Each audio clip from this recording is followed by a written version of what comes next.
안녕하십니까. 앞선 영상에서 중단한 고종과 이토의 논쟁을 계속 전해드리겠습니다. 고종이 서두에서 나름대로 일본에 따지고 싶은 것을 조목조목 언급했는데 여기 이토의 반박이 전개됩니다. 여러가지 폐하의 불만스러운 실정에 관한 말씀의 취지는 자세히 알았습니다. 그러나 폐하께 시험 삼아 묻겠습니다. 한국은 어떻게 해서 오늘에 생존할 수 있었는지, 또한 한국의 독립은 누구 덕택이었는지 가장 중요한 일은 이것입니다. 폐하는 이것을 아시고서도 그렇게 불만의 말씀을 흘리시는 것인지요. 고종이 이 대목에서 통역을 듣지 않고 끼어든 것 같습니다. 그 점에 관해서는 짐도 잘 알고 있다. 1885년의 천진조약, 1895년의 마관조약과 함께 우리나라의 독립을 명확히 한 것은 완전히 일본의 힘에 의한 것으로서 실로 경에 다대한 노력에 힘입은 바 적지 않았다. 우리 역사에서는 일본이 조선과 맺은 강화도 조약부터 일본과 청나라가 맺은 조선에 관계된 두 가지 조약에서 조선이 독립국임을 명시한 것에 대한 해석을 다음과 같이 하는 것이 일반적인 것 같습니다. 여기 한 사례가 있습니다. 국사편찬위원회 인터넷에 나오는 우리 역사넷에는 강화도 조약에 관해서 이렇게 쓰고 있습니다. 일본은 청의 종주권 주장을 차단하기 위해서 조선이 자주국이란 문구를 포함시켰다. 이는 대륙 침략이라고 하는 장기적인 목표를 염두에 둔 외교적 포석이었다. 일본의 숨겨진 의도가 설사 그렇다 할지라도 조선이 독립국임을 공인한 그 사실 자체가 우리에게 불리한 일이라고 할 수 없다고 봅니다. 또 일본의 업무와 책임을 따질 일도 아니라고 봅니다. 조선과 관계된 외교문서에 왜 그런 표현이 들어갈 상황이었는지 우리가 우리의 위치를 돌아봐야 하는 것 아닌가 싶습니다. 그런 상황을 타개하기 위해서 노력을 하지 않은 당시의 국가 리더십을 비판해야 정상이 아닌가 싶습니다. 이토가 얘기한 텐진과 시모노세키 등 두 개의 조약은 이토 자신이 협상 대표였고 그 결과에도 명분상으로 조선이 청으로부터 완전 독립국임을 천명한 것이 사실입니다. 우리가 우리를 이웃한 두 개 나라의 협상을 하는데 그 테이블 위에 올라간 것이 문제였다면 문제였습니다. 일본에 제기할 항의나 불만으로 얘기를 풀어가려고 시도하는 고종에게 이토가 지나간 커다란 역사적 사실을 들어서 일본의 공로를 얘기하는데 고종으로서는 명분상 반박할 근거가 부족한 것이 그의 고민인 것 같습니다. 이토의 그런 반박에 대해서 그 사실 자체를 부정하거나 일본을 비난할 근거를 찾지 못하고 고종은 이토를 칭송하는 얘기로 흐르고 말았습니다. 이토는 고종이 얘기한 일본 비판의 세부 내용에 대한 답은 생략한 것 같습니다. 아니면 무시한 것이라고 볼 수도 있지 않을까 싶습니다. 오히려 역공을 하고 있는 상황입니다. 고종이 논쟁 초기에서 원활한 주도권을 잡지 못해서 그랬는지 고종이 변명을 했다고 합니다. 그 변명의 내용은 아관 파천에 관해서 그것이 부득이한 일이었음을 장황하게 얘기를 했다고 합니다. 자신의 주장을 강하게 펼 근거가 부족한 고종이 논리로 반박할 힘이 이제 빠지고 주도권을 뺏기는 장면을 보는 것 같아서 안타까운 마음입니다. 긴 통역을 중간에 자르고 이토가 말했습니다. 박무는 우리 폐하의 대명을 받들어 폐하께 주상하려는 바를 아직 마치지 못했는데 폐하로부터 역사적 사실을 알게 되는 것은 지엽에 미치는 것이 아닌지 두렵습니다. 그렇다고 해서 결코 이를 거절하는 것은 아닙니다. 다만 아직 체제 중에 충분한 시간 여유가 있는 형편이므로 이것은 후일로 미루고 사명의 대체에 관하여 아뢰고자 합니다. 고종의 얘기를 지엽적인 것이라고 단정해버리고 그리고 갑신정변 사후 처리를 위한 텐진조약에서 리홍장의 주장을 잠재우고 조선이 독립국임을 천명한 것, 또 시모노세키 조약을 체결한 데 이어서 러시아가 삼국 간섭으로 접근하던 그때의 얘기로 이어갔습니다. 거기서 계속해서 이토가 이렇게 얘기합니다.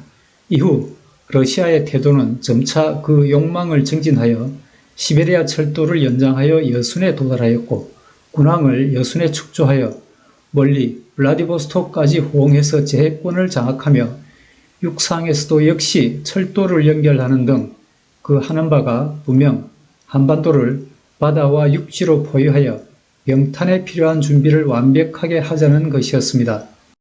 그때 누가 귀국을 위하여 한심해하지 않았겠습니까? 또한 실로 동양의 안위까지 관계되었습니다. 그 때문에 우리 일본은 인명을 걸고 그에게 재물을 내던지는 것도 돌보지 않고 무기를 들고 일어섰습니다. 이제 전승의 결과 귀국의 영토를 보존했음은 사실이 보이는 바요. 또한 천하공론이 모두 인정하는 바입니다. 그간 귀국에서 이따금 우리의 조치에 대해 다소의 고통과 또 다소의 불만이 있다고 하지만 그것은 피할 수 없는 바이며 생각컨대 우리나라의 고충을 살펴 참는 것이 조금도 과하다고 할 수 없습니다. 무릇 한국의 영토는 그런 사인으로 온전할 수 있었던 것입니다. 이또가 장황하게 얘기를 했습니다. 그런데 사실로는 대체로 틀림이 없는 얘기입니다. 그런데 그 전후 원인과 결과를 그의 시각으로, 자신의 시각으로 얘기하고 있습니다. 즉 귀국의 독립을 견지해서 이를 관철했다.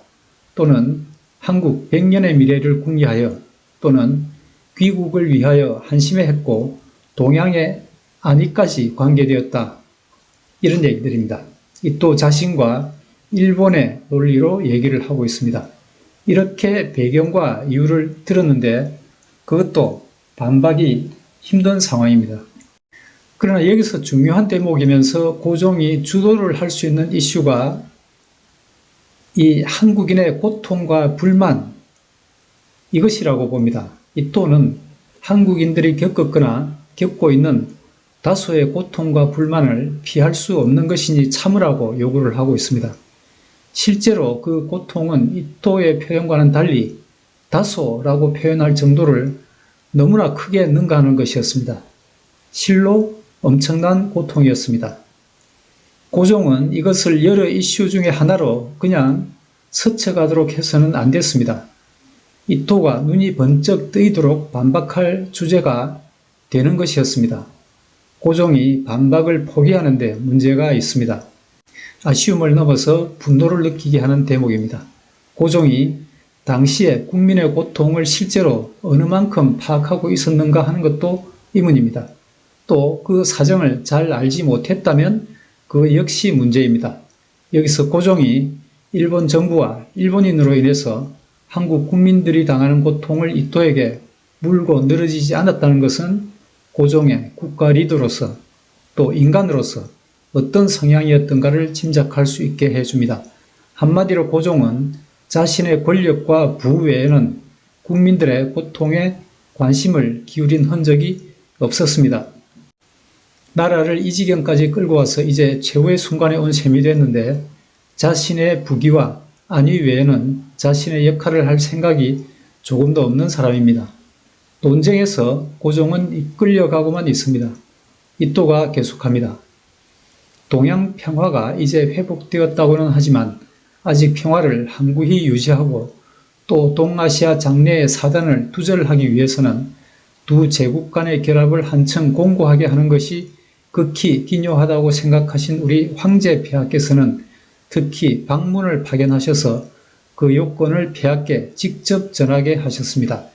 그 방법에 이르러서는 정부의 명에서 확립시키신 바 있습니다.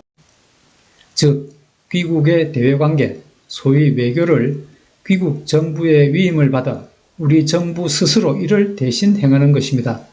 하지만 내정, 즉 자치의 요건에 이르러서는 여전히 폐하의 친정하에 폐하의 정부가 행하여 조금도 종전과 다른 바 없습니다.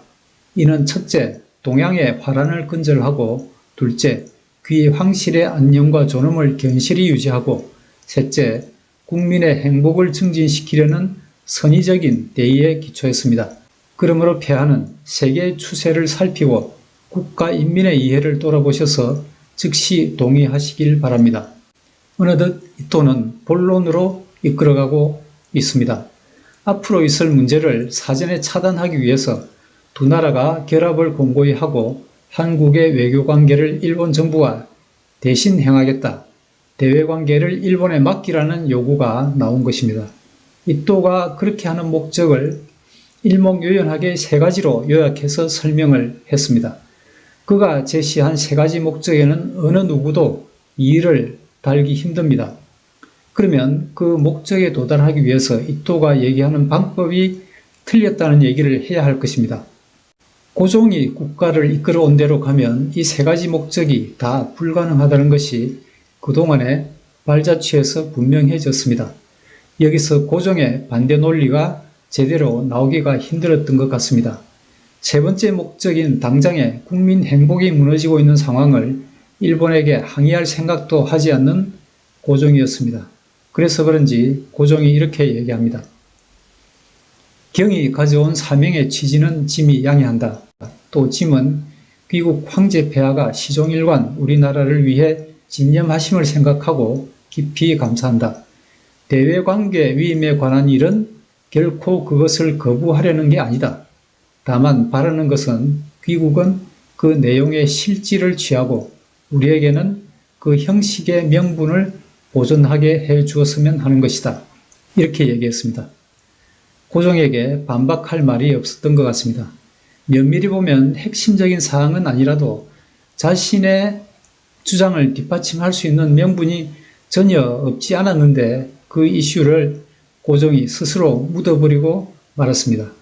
고종은 대외관계 위임을 거부하려는 게 아니라는 말까지 밀려버리고 말았습니다. 옆집 사람에게 안방은 비워주겠으니까 길에 나가면 내 체면만은 살려달라 하는 의미로 들립니다. 이또가 되묻습니다. 형식이란 무슨 뜻인가요? 고종이 사신왕래의 일과 같은 것이다. 이또가 대답합니다.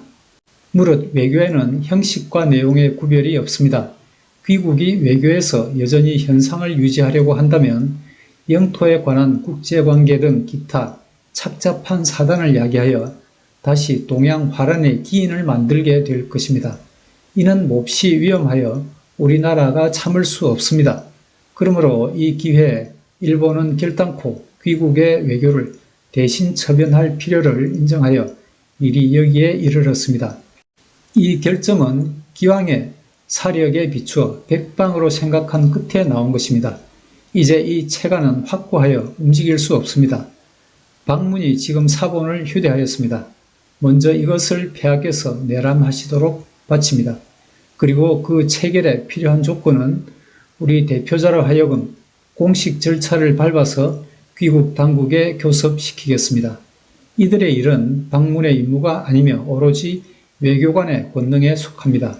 이미 하야시 공사가 필요한 훈령을 받아가지고 있습니다.